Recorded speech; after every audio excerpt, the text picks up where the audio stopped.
یا تو کوئی معجزہ پیش کرتے یا کوئی نشانی پیش کرتے یا کوئی آیت پیش کرتے، کوئی عذاب ان کے اوپر آتا، تو وہ کیا کہتے ہیں کہ جب بھی تم ہمارے پاس کوئی نشانی لے کر آتے ہو، کوئی آیت لے کر آتے ہو، کیوں لے کر آتے ہو؟ لتسخرنا بہا، تاکہ تم اس کے ذریعے ہمارے پر جادو کر دو۔ موسیٰ علیہ السلام کی آیات کو آپ کہہ سکتے ہیں کہ آیات الہی کو وہ جادو کہا کرتے تھے۔ وہ سمجھتے تھے یہ کیا ہے؟ جادو ہے بس میں، اسے اللہ کا معجزہ نہیں سمجھتے تھے، اسے اللہ کی آیت یا اللہ کی نشانی نہیں سمجھتے تھے، اسے جادو ہوتا ہے نا۔ یہ جیسے یہ تمام باتیں آپ کے سامنے جو آ رہی ہیں، یہ سب لا علمی کہہ لیجئے، اس کو جہالت کہہ لیجئے، جاہلیت کہہ لیجئے، کہ اس قدر جہالت پائی جاتی تھی۔ یعنی ایک ایسی قوم میں موسیٰ علیہ السلام کام کر رہے ہیں دعوت و تبلیغ کا، اپنے قوم کے تعلق سے جس ہمدردی اور جس نرمی کا مظاہرہ کر رہے ہیں، پیار سے سمجھا رہے ہیں، وہ قوم کتنی جاہل قوم ہے اور کتنی بدتمیز قوم ہے۔ اگر آپ دیکھیں تو کیسے بدتمیزی سے ان سے بات کر رہی ہے موسیٰ علیہ السلام سے، تو کیسے جاہل لوگوں سے سابقہ پیش آیا تھا، اور موسیٰ علیہ السلام بڑے صبر کے ساتھ ان کے بیچ میں دعوت و تبلیغ کا کام کر رہے ہیں، بڑی محنت سے، بڑی نرمی اور محبت کے ساتھ کام کر رہے ہیں۔ یہ تمام واقعات بتانے کا مقصد یہی ہے کہ اللہ کے رسول صلی اللہ علیہ وسلم کو تسلی دینا اور ہم لوگوں کو تسلی دینا کہ جب تم دعوت کا کام کرو گے تو ایسے ہی لوگوں سے سابقہ پیش آئے گا، تمہارے چاروں طرف ایسے ہی لوگ ملیں گے، ہے نا، لا علم لوگ ملیں گے، جاہل لوگ ملیں گے، جو اس طرح کی باتیں کریں گے، جاہلیت والی باتیں کریں گے۔ تو بہرحال یہی تمام چیزیں موسیٰ علیہ السلام کو دیکھنے کو ملی کہ آیات الہی کو وہ جادو سے تعبیر کر رہے ہیں اور صاف صاف کہہ رہے ہیں کہ فما نحن لک بمؤمنین، ہم تمہاری باتوں کو ماننے والے نہیں ہیں، ہم تمہاری باتوں کو تسلیم کرنے والے نہیں ہیں، تمہاری باتوں میں نہیں آنے والے ہیں، ہم تم پر ایمان نہیں لائیں گے، ہم تمہارے رب پر یا تمہاری آیات پر ایمان لانے والے نہیں ہیں ہم۔ آپ اس چیز کو پڑھ کر اندازہ لگا سکتی ہیں کہ کس قدر کٹر لوگ، ڈھیٹ لوگ، ایسے لوگوں سے سابقہ پیش آیا تھا موسیٰ علیہ السلام کا، صاف صاف انکار کرنے والے لوگ۔ تو یہ بتانے کا مقصد یہی ہے کہ ہمیں بھی اس طرح کے لوگ ملیں گے کہ جو کیا کریں گے؟ صاف صاف انکار کر دیں گے، ہم سے کہہ دیں گے کہ نہیں ماننا ہے ہمیں تمہاری بات، ہے نا، تم جو کہتے ہو۔ اب اللہ تعالیٰ یہاں پر بتا رہا ہے کہ اللہ تعالیٰ نے انہیں کن کن کیسی کیسی ان پر آزمائشیں آئی ہیں، مصیبتیں آئی ہیں، اللہ تعالیٰ کی طرف سے کیا کیا آیات اس کو کہہ لیجئے یا عذاب کہہ لیجئے، ان کے اوپر جو عذاب آئے ان کی پوری ڈیٹیل بتائی جا رہی ہے کہ فَأَرْسَلْنَا عَلَيْهِمُ الطُّوفَانَ وَالْجَرَادَ وَالْقُمَّلَ وَالزَّفَادِعَ وَالدَّمَ آيَاتٍ مُفَصَّلَاتٍ فَاسْتَكْبَرُوا وَكَانُوا قَوْمًا مُجْرِمِينَ۔ اللہ تعالیٰ نے انہیں بہت سارے عذاب سے بھی دوچار کیا، اور عذاب سے دوچار کرنے کی آپ تو پڑھ ہی چکی ہیں کہ کیا وجہ ہے کہ شاید اب سدھر جائیں۔ یعنی عذاب جو یہ آئے، یہ یک بارگی نہیں آئے، ایک ہی بار میں نہیں آئے تھے یہ عذاب، کہ طوفان کا آ جانا یا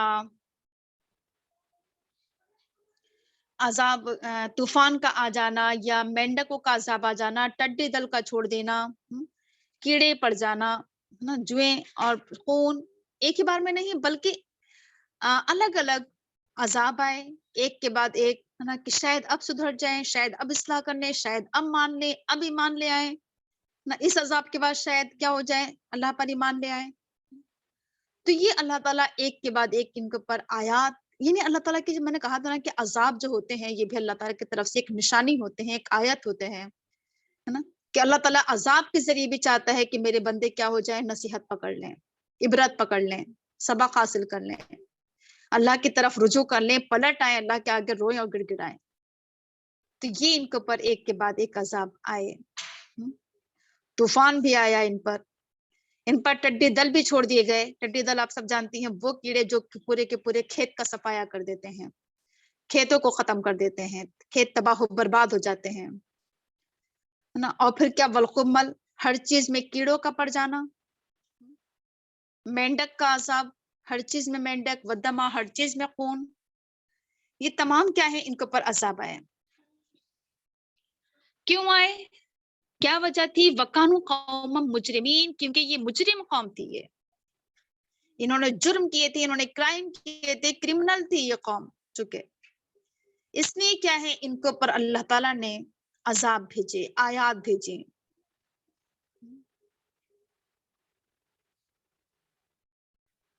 کیا کریں، پورا کریں سے ولما وقع علیہم الرجس قالوا یا موسیٰ ادع لنا ربک بما عہد عندک لئن کشفت عنا الرجس لنؤمنن لک ولنرسلن معک بنی اسرائیل۔ جب ان کے اوپر عذاب واقع ہوا تو انہوں نے کہا کہ اے موسیٰ اپنے رب سے ہمارے لیے دعا کرو کہ ان کے جو مقام تمہارا ہے اللہ تعالیٰ کے پاس، اللہ تعالیٰ سے کہو کہ اگر تو نے ہمارے اوپر سے اس مصیبت کو ہٹا دیا تو ہم ضرور تمہارے پر ایمان لے آئیں گے اور ہم ضرور تمہارے ساتھ بنی اسرائیل کو بھیج دیں گے۔ جب جب ان کے اوپر عذاب آتا تھا تو کیا کرتے تھے، عذاب آنے کے بعد موسیٰ سے کہا کرتے تھے کہ اے موسیٰ اپنے رب سے دعا کرو۔ اب انداز دیکھیے ذرا ان کا، موسیٰ سے کہنا ہے کہ اپنے رب سے دعا کرو، اپنے پروردگار سے دعا کرو۔ مصیبت کے آنے کے بعد بھی، عذاب کے آنے کے بعد بھی اس بات کو تسلیم نہیں کیا کہ وہ رب ہمارا بھی ہے، یا اس رب سے دعا کرتے یا پلٹتے، بلکہ موسیٰ سے کہہ رہے ہیں کہ ذرا دعا تو کرو ہمارے لیے۔ کیوں دعا کرو؟ بما عہد عندک، تمہارا تو مقام بہت اونچا ہے اللہ کے نظر میں، تمہیں تو ایک پوسٹ ملی ہوئی ہے، تمہارا ایک منصب ہے، ایک مرتبہ ہے۔ یعنی اس بات کو مانتے تھے کہ ہاں، یعنی آپ اس جملے کو پڑھ کر اندازہ لگا سکتی ہیں کہ ان کے ذہن میں یہ چیز تھی کہ یہ اللہ کا نبی ہے، اس کا کوئی مقام و مرتبہ ہے اللہ کے نظر میں، اس کی پوسٹ ہے، اس کا کوئی عہدہ ہے، اس کی دعائیں کرنے سے کیا ہو جائیں گی، مصیبت ٹل جائے گی۔ اس بات کا تو ان کو یقین تھا، ایمان تھا۔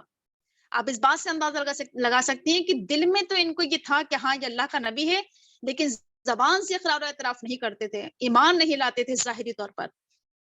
اور یہ ہر قوم میں رہا ہے، اللہ کے رسول صلی اللہ علیہ وسلم کے ساتھ بھی ایسا ہی ہوا کہ مصیبتیں آتی تھیں تو اللہ کے رسول کے پاس آتے تھے کہ ذرا اللہ تعالیٰ سے دعا کرو، قحط سالی ہو گئی، اللہ تعالیٰ قحط سالی کو دور کر دے، بارش نہیں ہو رہی ہے، بارش کی دعائیں کرو۔ دعائیں کروانے کے لیے آتے تھے، مانتے تھے کہ اس کا کوئی مقام و مرتبہ ہے، لیکن ایمان نہیں لاتے تھے۔ تو یہ ہے کہ لوگ انتہائی کیا ہوتے ہیں، ڈھیٹ اور کٹر لوگ نبیوں کو سامنا کرنا پڑا ہے۔ تو بما عہد عندک، تمہارا ایک مقام ہے اللہ کی نظر میں، تم ذرا دعا کرو۔ کیا دعا کرو؟